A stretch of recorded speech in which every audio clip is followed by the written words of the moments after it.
नमस्कार दोस्तों, आज बात करने वाला हूं फॉर्म 15H और फॉर्म 15G के बारे में। हाँ जी दोस्तों, आज हम इस दोनों फॉर्म के बारे में समझेंगे कि कैसे भरना होता है और साथ ही साथ आप इसको डाउनलोड भी कर सकते हैं। वीडियो के डिस्क्रिप्शन में लिंक मिल जाएगा। तो चलिए एक एक करके समझ लेते हैं दोनों फॉर्म क्या है और कब देना होता है।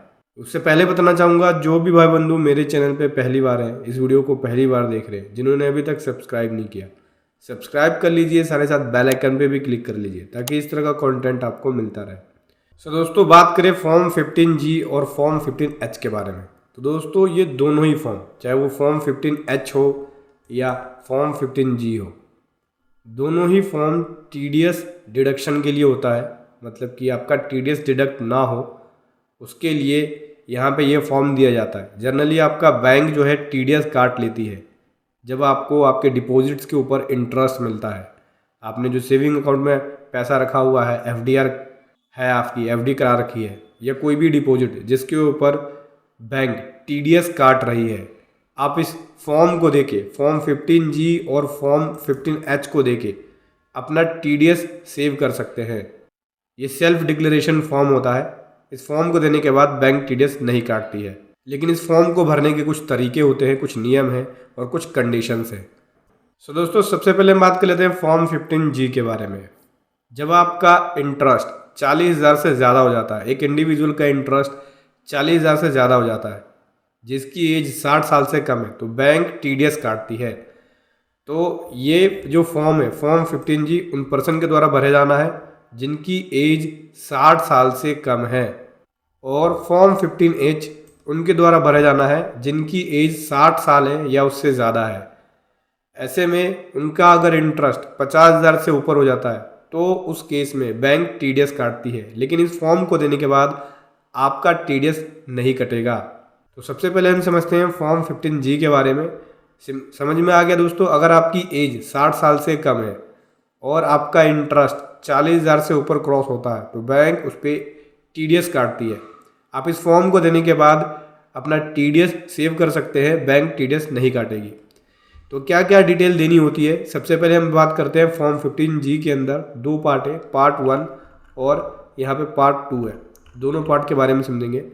पार्ट 1 में सबसे पहले आपको यहाँ पे नेम देना होता है, फिर उसके बाद यहाँ पे आपको पैन नंबर देना होता है, ठीक है।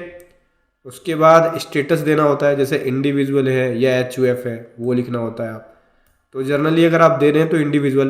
प्रीवियस ईयर का मतलब हो गया जिस साल का आपका TDS डिडक्ट हो रहा है, जिस साल के अंदर। जैसे कि मैं बात करूं फाइनेंशियल ईयर 21-22 के अंदर TDS इंटरेस्ट इनकम मिली और उसके ऊपर TDS डिडक्ट हो रहा है, तो उस फाइनेंशियल ईयर को यहाँ पे प्रीवियस ईयर बोला जाएगा। प्रीवियस ईयर यहाँ पे लिखेंगे। रेजिडेंशियल स्टेटस यहाँ लिखना होगा, ठीक है। रेजिडेंशियल स्टेटस में आप रेजिडेंट लिख सकते हैं, नॉन रेजिडेंट के लिए फॉर्म नहीं है, ठीक है। रेजिडेंट के लिए तो आप रेजिडेंट लिख सकते हैं, और ये फॉर्म नहीं कंपनी या फॉर्म के लिए, केवल इंडिविजुअल के लिए। फिर आपको यहाँ पे अपना एड्रेस देना होगा पूरा, ठीक है, टेलीफोन नंबर, ईमेल आईडी, सब कुछ। उसके बाद यहाँ पूछते हैं कि क्या आपका जो टैक्स है वो 1961 के हिसाब से असेस्ड हुआ है। अगर हुआ है तो यस करके उसकी असेसमेंट ईयर की डिटेल देनी होगी, अगर नहीं है तो नो पे क्लिक कर सकते हैं। उसके बाद दोस्तों यहाँ पे आपको डिक्लेरेशन देनी होती है कि एस्टिमेटेड टोटल इनकम, मतलब एस्टिमेटेड इनकम कितनी है जिसके लिए आप डिक्लेरेशन मेड कर रहे हो। ये जो डिक्लेरेशन दे रहे हो उसमें एस्टिमेटेड इनकम कितनी है, मतलब कि कुल मिला के इंटरेस्ट जो आपको बैंक दे रही है वो कितना है, उसका एस्टिमेशन आपको देना है, वो कितना इंटरेस्ट आपको बैंक दे रही है जिसके ऊपर TDS काट रही है। तो एस्टिमेटेड इनकम यहाँ पे आपको देना होगा। जनरली ये बैंक भर देते हैं कि हाँ कितना इंटरेस्ट जा रहा है आपको, तो ये कॉलम खाली भी छोड़ सकते हैं, ठीक है। या फिर आप लिख सकते हैं कि हाँ मेरा जो इंटरेस्ट है वो 45,000 का है या 60,000 का है, ठीक है। ये डिटेल आपको देनी होती है। उसके बाद 17 के अंदर जो डिटेल जाती है वो टोटल इनकम की डिटेल जाएगी कि प्रीवियस ईयर के अंदर टोटल इनकम कितनी थी। उस टोटल इनकम में ये जो एस्टिमेटेड इनकम दी वो भी जुड़ा होना चाहिए, ठीक है। एस्टिमेटेड इनकम जो आपने यहाँ पे दी और जो आपकी टोटल इनकम है उसके अंदर ये एस्टिमेटेड इनकम इंक्लूड हो, ठीक है। उसके बाद जो आपने फॉर्म 15G दी है प्रीवियस ईयर के अंदर, नंबर ऑफ फॉर्म कितने हैं, मतलब कितने फॉर्म 15G आप बैंक को दे चुके हैं, उन सभी का एग्रीगेट इनकम कितना है, मतलब जो एस्टिमेटेड इनकम आपने डिक्लेयर की उन सबकी टोटल इनकम कितनी हुई है, उसकी डिटेल आपको यहाँ पे देनी पड़ेगी। उसके बाद यहाँ पे आपको यहाँ पे नंबर देना होता है, अकाउंट नंबर या आइडेंटिफिकेशन नंबर, ठीक है, जिसका टीडीएस काटा जा रहा है। फिर nature of income, nature of income में आप इंटरेस्ट इनकम लिख सकते हैं, ठीक है। कौन से सेक्शन में टीडीएस काटा जा रहा है, तो सेक्शन 194A कर सकते हैं, क्योंकि इंटरेस्ट इनकम में ही टीडीएस काटा जाता है और उसमें ये फॉर्म दे कि आप टीडीएस बचा सकते हैं अपना। फिर अमाउंट ऑफ इनकम कितना है वो देना पड़ेगा। फिर यहाँ पे सिग्नेचर होगा, ठीक है, जो डिक्लेयर कर रहा है, यहाँ पे नाम देगा अपना और प्रीवियस ईयर जिस ईयर में वो ख़त्म हुआ, जैसे 21-22 का है तो 31 मार्च 22, असेसमेंट ईयर 22-23 आ जाएगा, ठीक है। यहाँ भी सेम वही चीज़ें आएगी। फिर प्लेस, डेट और सिग्नेचर। अब हम बात करते हैं पार्ट सेकंड के बारे में। तो पार्ट सेकंड में उस पर्सन के द्वारा भरा जाना है जिसने पार्ट 16 के अंदर इनकम दी है और वो रिस्पॉन्सिबल है पे करने के लिए। मतलब कि ये जो इनकम कौन दे रहा है, एस्टिमेटेड इनकम, ये बैंक दे रही है आपको, इंटरेस्ट वाली इनकम। तो ये वाला जो पार्ट सेकंड है वो बैंक के द्वारा भरा जाना है, आप इसे खाली जोड़ सकते हैं, ठीक है, क्योंकि यहाँ पे रिस्पॉन्सिबल जो है वो बैंक है। ये तो हो गया फॉर्म 15G। अब हम बात कर लेते हैं फॉर्म 15H। तो फॉर्म 15H कौन भरेगा? फॉर्म 15H सीनियर सिटीजन जो हो गए वो भरेंगे, जिनकी एज 60 साल है या 60 साल से ज़्यादा है, वो इस फॉर्म को भरेंगे। सारी डिटेल सेम होती है, जैसे नाम, PAN number, date of birth, ठीक है, address, email ID, phone number, previous year जिसके लिए आप ये डिक्लेरेशन दे रहे हैं, जैसे 21-22 है तो 21-22 लिखेंगे।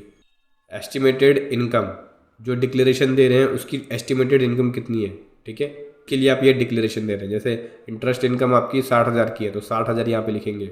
फिर टोटल इनकम आपकी प्रीवियस ईयर के अंदर कितनी है, एस्टिमेटेड इनकम प्लस आपकी जो अपनी इनकम है वो जोड़ के यहाँ पे आपको देना पड़ेगा कि टोटल इनकम आपकी इतनी है।